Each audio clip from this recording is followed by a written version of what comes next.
부산진 믿음의 가족 여러분, 오늘 하루도 하나님의 은혜와 평강이 우리의 가정과 일터 가운데 늘 함께 하시기를 소망합니다. 오늘의 말씀은 마가복음 14장 53절에서 72절까지입니다. 그들이 예수를 끌고 대제사장에게로 가니 대제사장들과 장로들과 서기관들이 다 모이더라.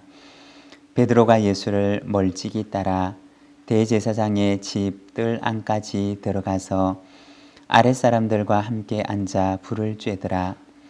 대제사장들과 온 공회가 예수를 죽이려고 그를 칠 증거를 찾되 얻지 못하니 이는 예수를 쳐서 거짓 증언하는 자가 많으나 그 증언이 서로 일치하지 못함이라.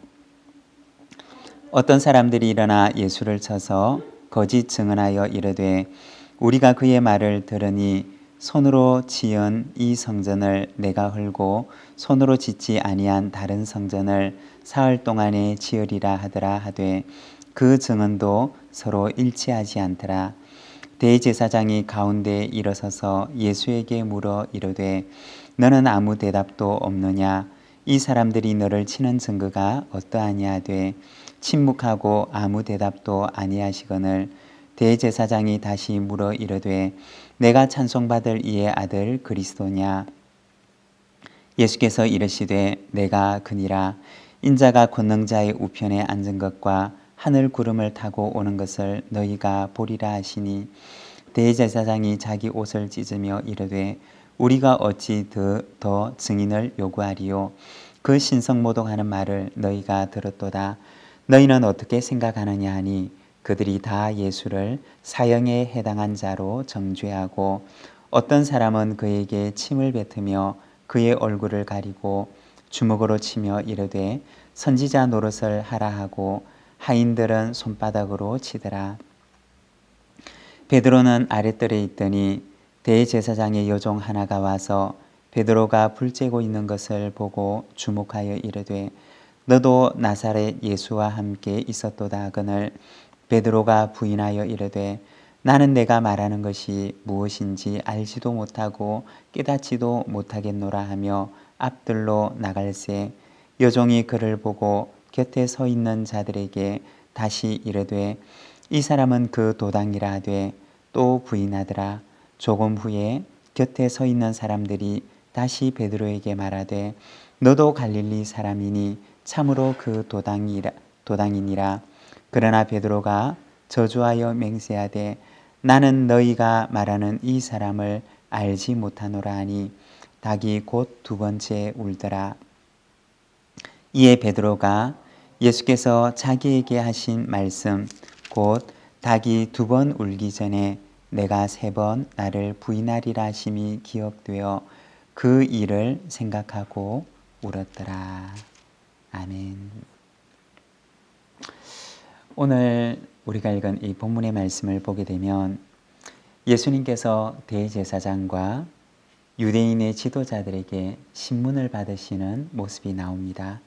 43절의 말씀입니다. 그들이 예수를 끌고 대제사장에게로 가니 대제사장들과 장로들과 서기관들이 다 모이더라. 여기에 보면 예수님께서 그 깊은 밤에 대제사장의 집으로 잡혀가십니다. 그런데 그 대제사장의 집에는 대제사장을 비롯해서 장로들과 서기관들이 모여 있었다라고 이야기를 합니다. 대제사장에 모여 있는 이 사람들은 과연 누구일까요? 단순히 대제사장과 친분이 있는 몇몇 사람들이 모인 것이 아니었습니다. 거기에 모여서 있는 그 사람들은 그 당시 유대 사회에서 산헤드린 공회원들이라고 불리는 사람들이었습니다. 이 사람들은 70명으로 이루어져 있었는데 그 당시 유대 사회 속에서 일어나는 아주 중요한 문제들을 결정할 수 있는 권한을 가진 사람들이었습니다. 그들이 그 깊은 밤에 거기에 모였던 것은 아주 긴급한 일을 처리하기 위했던 것이 아니라 사실은 그들이 아주 오랫동안 모의했던 그 일을 사람들이 모르게 재빨리 처리하기 위함이었던 것입니다. 바로 예수님을 죽음에 넘겨주기 위해서 사형이라는 죄로 예수님을 정죄해서 로마의 총독에게 이것을 고발하기 위해서, 넘겨주기 위해서 그들은 그 밤에 모여 있었던 것입니다. 예수님을 죽이기로 결의했던 그 사람들은 어떤 사람들입니까? 바로 유대의 종교 지도자들이었고 유대교의 가장 핵심 그룹에 속한 사람들이었습니다. 여러분, 오늘날 말로 얘기를 하자면 그 사람들은 누구였느냐? 교회 조직 가운데 가장 중요한 책임을 맡았던 사람들이었다는 것입니다. 비유하자면 저와 같은 목사를 비롯한 중직자들의 모임이었다는 것입니다. 그들이 바로 예수님을 죽이기로 결의합니다. 여러분, 그렇다면 오늘 나는 과연 예외일까요? 예수님을 죽이기로 한 그 자리에 나는 아니라고 우리는 얘기할 수가 있을까요? 아마도 우리 가운데 그 누구도 나는 아니라고 얘기할 수가 없을 것입니다. 나도 예수님을 죽이기로 결의했던 그 종교인의 자리에 서 있을 수가 있다는 것입니다. 여러분, 종교인의 자리에 서 있으면 우리도 예수님을 죽이는 그 자리에 서 있을 수가 있습니다. 종교인의 자리가 아니라 예수님을 따르는 자리에 우리는 서야 합니다. 54절입니다. 베드로가 예수를 멀찍이 따라 대제사장의 집 뜰 안까지 들어가서 아랫사람들과 함께 앉아 불을 쬐더라. 다른 사람들은 다 도망가 버렸지만 그러나 오늘의 말씀을 보면 베드로는 예수님께서 잡혀가신 그 대제사장의 집 뜰 안까지 예수님을 따라갑니다. 예수님을 가장 가까이 따랐던 예수님의 제자 베드로의 어쩌면 책임감이었는지도 모릅니다. 그리고 다른 한편으로는 다 예수님을 버리고 도망가 버린 다른 제자들을 향하여서 어떻게 저럴 수가 있을까라고 얘기를 했는지 모릅니다. 그리고 또 한편으로는 나 정도는 되어야지 라고 그렇게 생각했을 수도 있습니다. 그렇지만 오늘의 말씀을 보게 되면 베드로가 예수를 멀찍이 따라 라고 말씀을 합니다. 이 멀찍이라고 하는 단어는 다른 제자들처럼 완전히 도망가 버린 것도 아니고, 그렇지만 그렇다고 해서 완전히 예수님의 가까이에서 예수님을 따라간 것도 아닌 어중간한 거리를 말하는 것입니다. 베드로는 생각할 때 이 거리가 가장 적당한 거리야 라고 생각했을 것입니다. 예수님을 따르면서도 나는 아무런 피해도 보지 않을 수 있고 나는 아무런 손해도 보지 않아도 되는 거리, 그러면서 적당하게 예수님을 따라갈 수 있는 이 거리가 예수님을 따르는데 가장 적합한 거리라고 그는 생각했을는지 모릅니다. 그렇지만 오늘 우리가 읽고 있는 이 마가복음은 이 거리를 멀찍이라고 얘기를 합니다. 그것은 결코 예수님을 따르는데 적당한 거리가 아니라는 것입니다. 그것은 바로 멀찍이의 거리, 멀찍이 떨어진 거리, 다시 말해서 그렇게 해서는 예수님을 따를 수가 없는 거리라고 이야기를 합니다. 마가복음은 마가에 의해서 쓰여진 복음서라고 알려져 있습니다. 이 마가는 어떤 과정을 통해서 예수님의 이 복음서를 기록할 수가 있었느냐? 전해 내려오는 교회 전승에 따르면 마가는 베드로와 함께 다니면서 베드로가 복음을 전할 때 사람들에게 베드로의 설교를 통역하는 일들을 맡아서 감당을 했습니다. 오늘 본문에 나와 있는 이 이야기도 마가가 베드로의 설교를 통역하면서 베드로를 통해서 알게 된 이야기일 것입니다. 혹은 베드로가 사석에서 나누었던 베드로의 간증을 통해서 알게 된 이야기였을 것입니다. 베드로가 어떤 간증을 했을까요? 저는 생각합니다.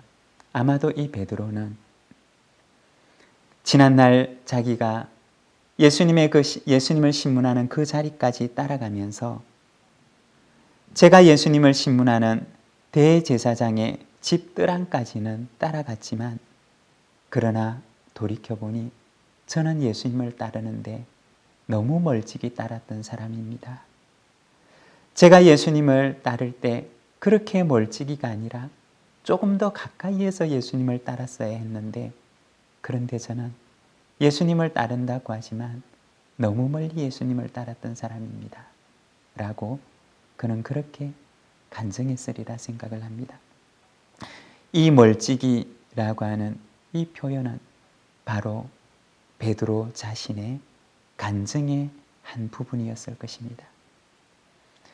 멀찍이는 예수님을 따르면서도 나는 아무런 피해도 아무런 손해도 보지 않을 수 있는 거리를 말합니다.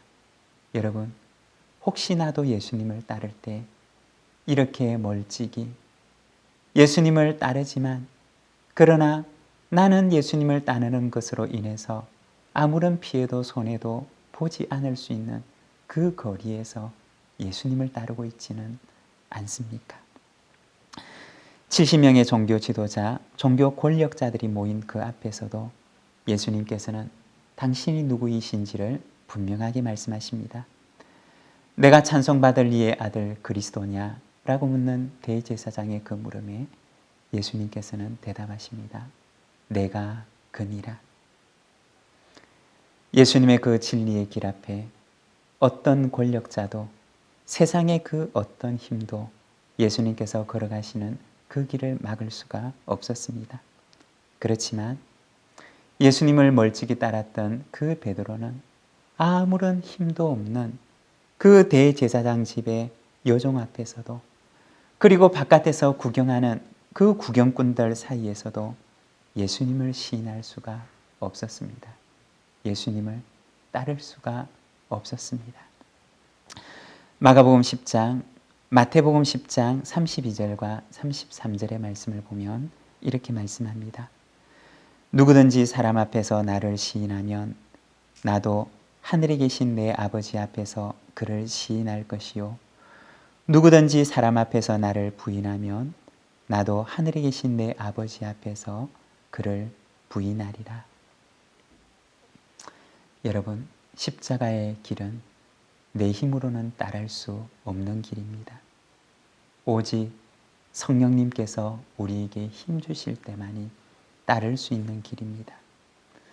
오늘도 우리가 주님께서 걸어가신 그 십자가의 길을 따르고자 한다면 성령님께서 오늘도 나를 붙들어 주시기를 기도하며 나아가기를 원합니다. 내 힘으로서가 아닌 하나님께서 주시는 힘으로만이 따를 수 있는 길, 그 길이 바로 십자가의 길입니다. 72절입니다. 닭이 곧 두 번째 울더라. 이에 베드로가 예수께서 자기에게 하신 말씀, 곧 닭이 두 번 울기 전에 내가 세 번 나를 부인하리라 하심이 기억되어 그 일을 생각하고 울었더라. 오늘 우리가 읽은 이 본문은 베드로의 눈물로, 베드로의 통곡으로 끝을 맺습니다. 베드로는 예수님의 말씀을 기억하며 그리고 자신을 돌아보며 통곡합니다. 그렇지만 베드로의 이 울음, 베드로의 자기를 돌아보고 통곡하였던 그 통곡은 베드로의 새로운 출발점이 되었습니다. 회개는 우리에게 있어서 새로운 출발점입니다. 회개는 다른 사람이 아니라 바로 나를 돌아보는 것입니다. 자기의 죄를 돌아보며 자기 가슴을 치고 통곡하는 것, 그것이 바로 회개입니다. 고난주간입니다. 주님의 말씀 앞에서 나 자신을 돌아보면서 다른 사람의 가슴이 아니라 내 가슴을 치면서 오늘도 주님의 뒤를 따라가는 십자가의 제자가 되기를 소망합니다.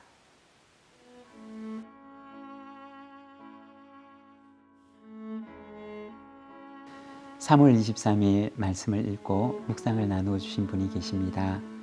마가복음 9장 42절입니다. 또 누구든지 나를 믿는 이 작은 자들 중 하나라도 실족하게 하면, 주님을 믿는 이 작은 자는 누구일까를 묵상해 본다. 예수님을 믿는 자라 하더라도 영성은 다 다르다. 그 어떤 모양과 모습일지라도 예수님께서는 이 작은 자라 말씀하시면서 실족해 말라 하신다. 실족해 한 후에는 어떤 대가가 있을지도 말씀하신다. 난 새 가족을 만날 기회가 많았고 지금도 그러한 편이다. 이 작은 자를 예수님을 잘 모르고 교회 공동체를 처음 접하는 자들로만 국한지어 생각했다. 오늘 본문을 보며 다시 생각해 본다. 이 작은 자, 나 역시도 이 작은 자이고, 그렇기에 신앙 공동체에서 서로를 긍휼히 여기고 받음이 필요하다는 것을 묵상해 본다. 신앙의 연수, 직분, 나이와 권위를 내세우기보다는 이 작은 자로서 예수 그리스도의 성품을 닮아가고 나에게 요구하시는 주님의 말씀을 따라가기 위해 몸부림치겠다. 네, 말씀을 읽고 안 집사님께서 묵상을 나누어 주셨습니다. 작은 자 하나를 실족해 하면 이라는 이 말씀을 생각하면서 내가 실족해 하지 않는 자의 삶을 살아간과 동시에 나도 주님 앞에서 작은 자임을 기억하며 주님을 따르는 자가 되어야 되겠다라고 하는 그러한 다짐의 글입니다. 여러분, 우리도 주님 앞에 주님을 따르는 그 작은 자의 삶을 살아가기를 원합니다.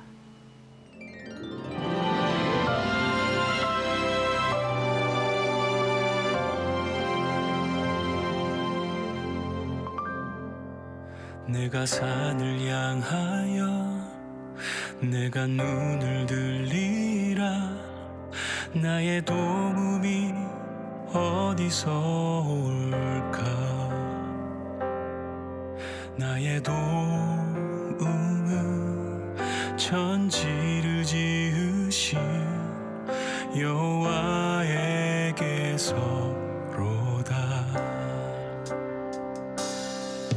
여호와께서 너를 실족지 않게 하시며 너를 지키느니 졸지도 아니하시네. 이스라엘을 지키시는 이는 졸지도 주무시지도 아니하시네.